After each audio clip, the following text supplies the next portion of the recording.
Ryan Pauls? I can't have a minute. I just want to go to the bathroom.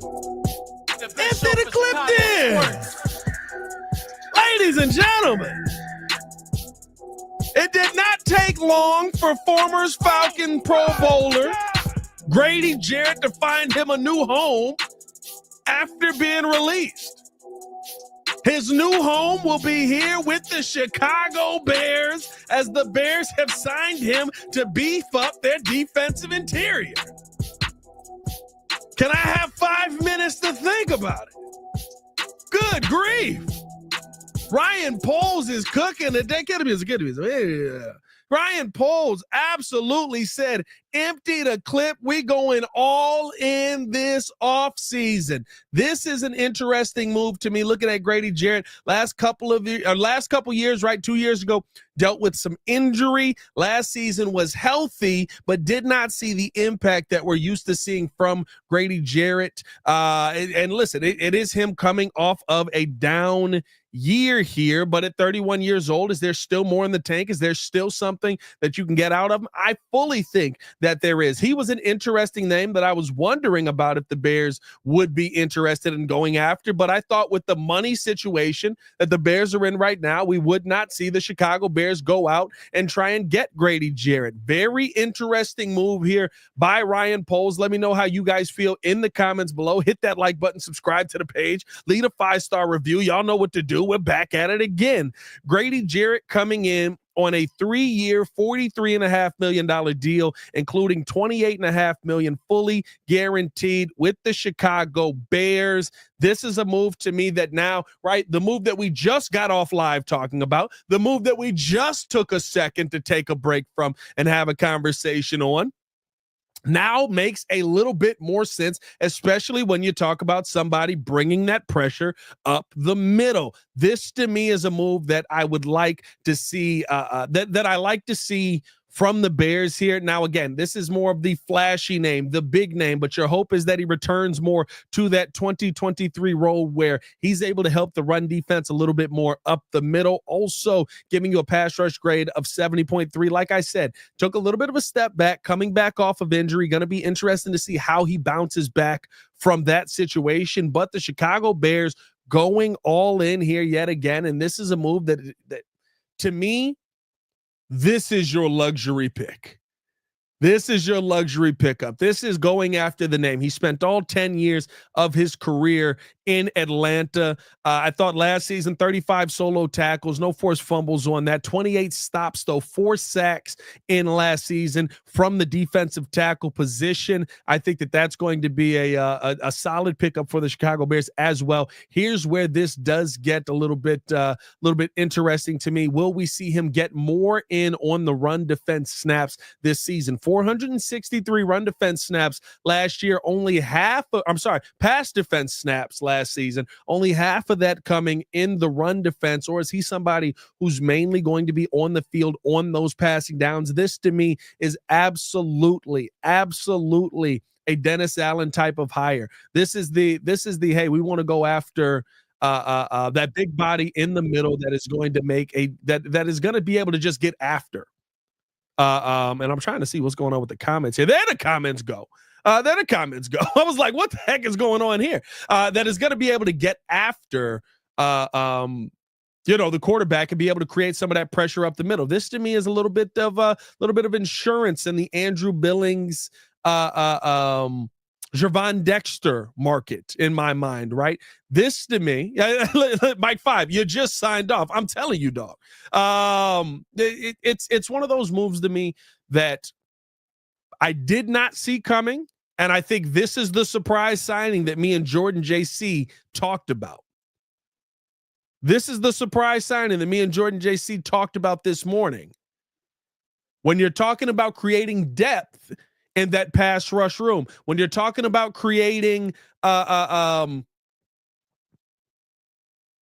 consistent pressure when certain guys leave the field, That's what I love about this. Now, he's going to be more of a pass rusher than he is going to be on the run defense side. Like I said, 31 years old, a little bit longer in the tooth, but this is a move that creates consistent pressure on the inside, maybe a little bit of that upgrade that we had talked about as well. Remember the possibility of trying to upgrade the position for the Chicago Bears was talked about. I believe Brad Biggs had that segment. This for me is a very, very good move. You're addressing the trenches ridiculously.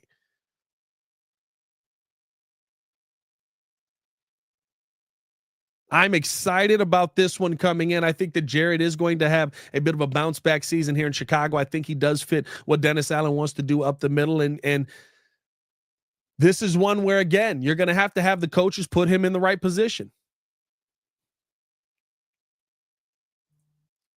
The real millennial coming soon said he got cut. Teams don't cut good players. Teams with no money do, and teams that sign Kirk Cousins, the stupid deals have to.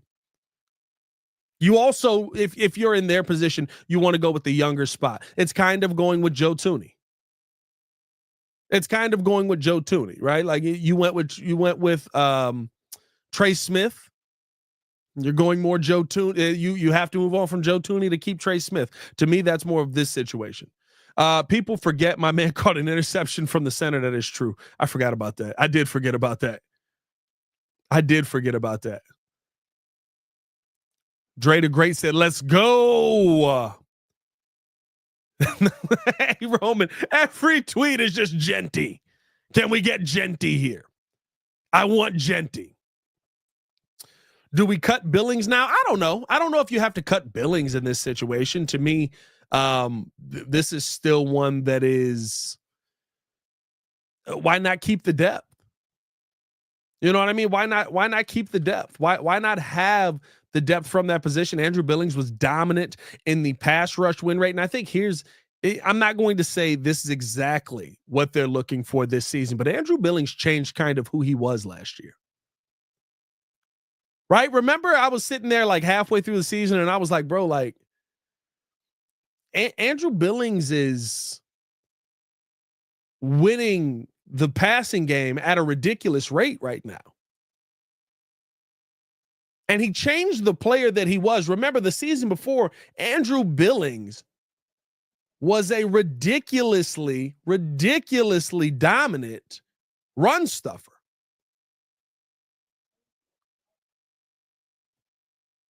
And now you're talking about him being more of a, okay, I saw something else pop up, Bears, but it's the same thing. Now you're talking about him being more of a pass rusher. I think that hurts you in the run game this year.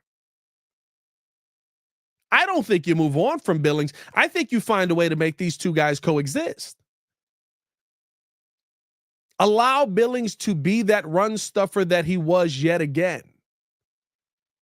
Allow Andrew Billings to be that dominant run defense player that he was yet again, because you needed that when you didn't have him focusing on the run this season. I don't know what changed, but I think it did change with him. When you needed that guy who could be the run stuffer up the middle, he wasn't that anymore. And I think it's because there was more of a focus on getting to the quarterback this season. He was able to do that. To me, bringing in Grady Jarrett, I think this is the kind of situation where it's like, hey, pin your ears back, find a way to create pressure next to Javon Dexter, find a way to get in that backfield, be the pass rusher. Again, this is a little more sexy because it's a name we know.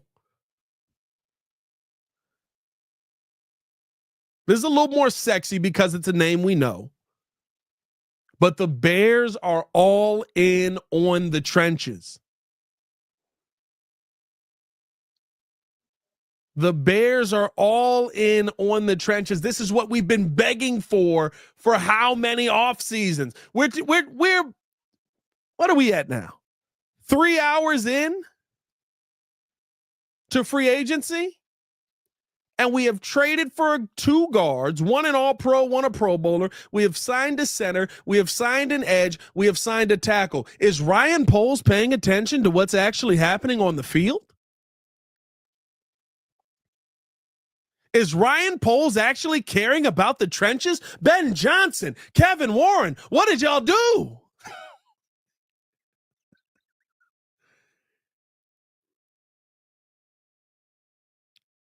This is a move that creates the depth you need in the middle.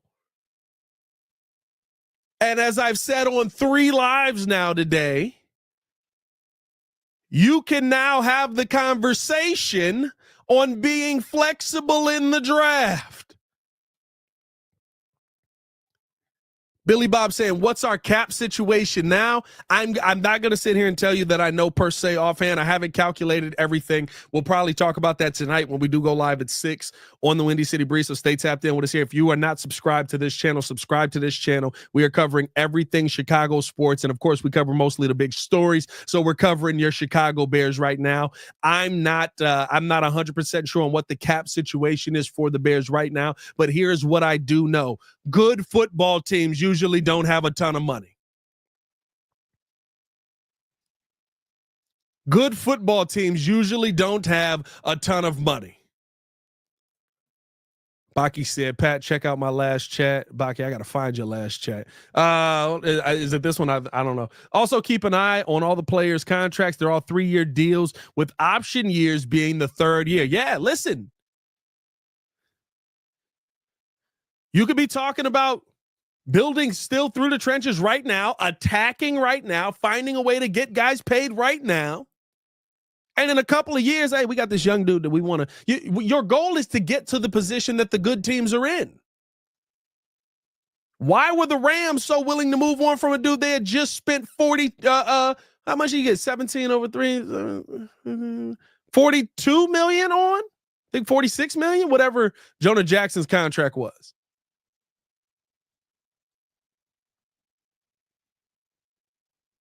Because they had a young dude that was coming up and they were like, oh, look, this dude can play. Find a trade. The 53 mil for Jonah Jackson was his deal.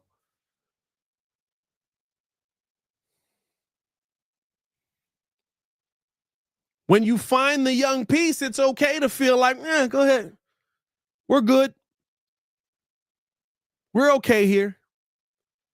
No, but I wanted to keep them. Go find another team. And you don't want to have to cut those guys. I understand the money situation right now still looks like, oh my God, we're going to be spending so much money. How are we going to have any flexibility? Well, winning teams don't have flexibility.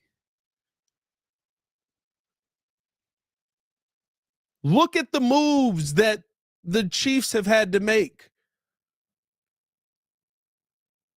Look at the moves that Philly is having to make after winning a Super Bowl. You couldn't keep the dude that got you 2.5 sacks in a Super Bowl.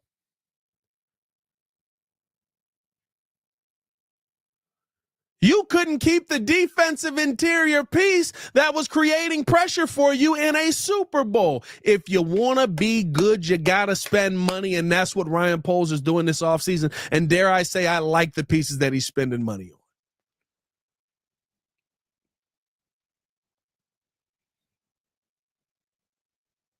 on. And by the way, I like this comment from Dennis the Chicago Kid. There's been no restructures yet.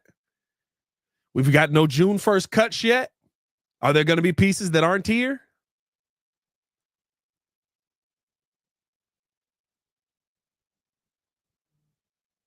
Like there's going to be some moves that are made that Bears fans might not agree with. But you know why I'm okay with it?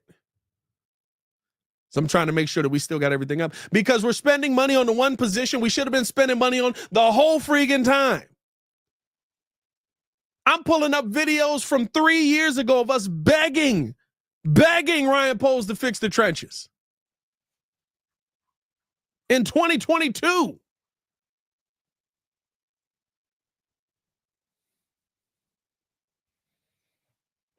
King Booker World said, now this team is going to be really hard to make. Come on, dog. Come on. Don't jinx us out here, dog. This team's going to be hard to make. We got a punter. We don't know if he's going to make it. Gucci Finesse said, my boy went to the Jets. Yeah. Prayers up to him. Prayers up to him. I hope he has success out there, man. I hope he has success. So what do you guys think we're going to do with the number 10 pick now? Hunter D asked. Listen. I know it sounds weird. I know it sounds crazy, but Chuck's on the right track. I don't care that you just signed all of these mugs. Trenches. Give me the trenches. Give me all the trenches. Mike Green, Armand Membo. Wow. I mean, listen, it's free agency, so you're going to overpay. But wow, Baki saying Packers are signing former guard Aaron Banks to a 4-year, $77 million deal. Wow. What a hole. You want to know what's funny? The Aaron Banks name popping up was the reason why I think Ryan Poles traded for the guys he traded for. Because once I saw that there was a possibility of how much he could be getting, essentially am I not mistaken, did he just reset the guard market? He's making almost, what is that? 19.2?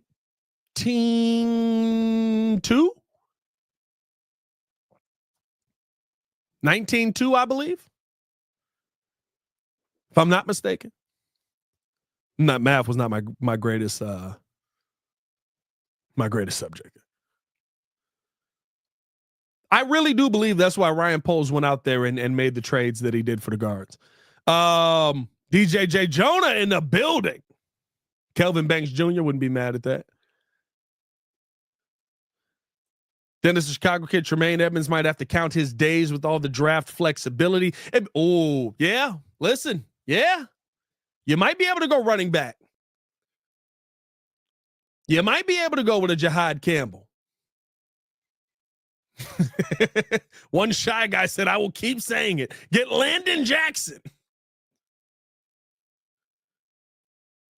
You might be able to. That's definitely listen, you've created an immense amount of flexibility now for yourselves in the draft, and I love every minute of it. Listen, Bears signing Grady Jarrett. I think this is a big signing for the team. I think this makes a heck of a lot of sense. I didn't know if this was going to be the direction that they go.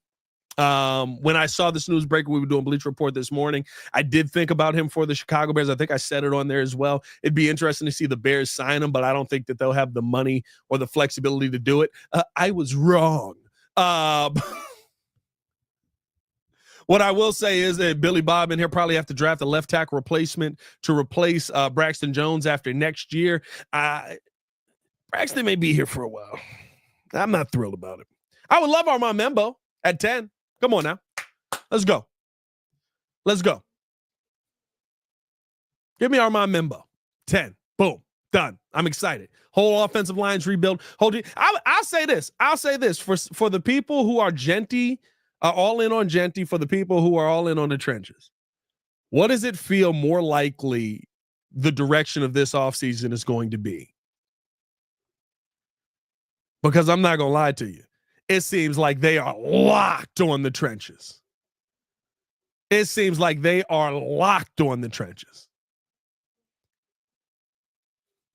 I'm just saying.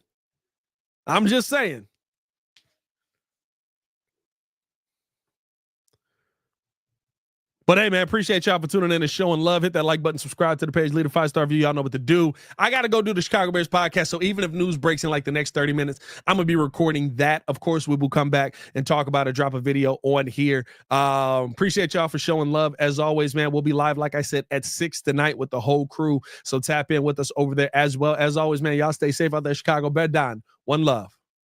Peace.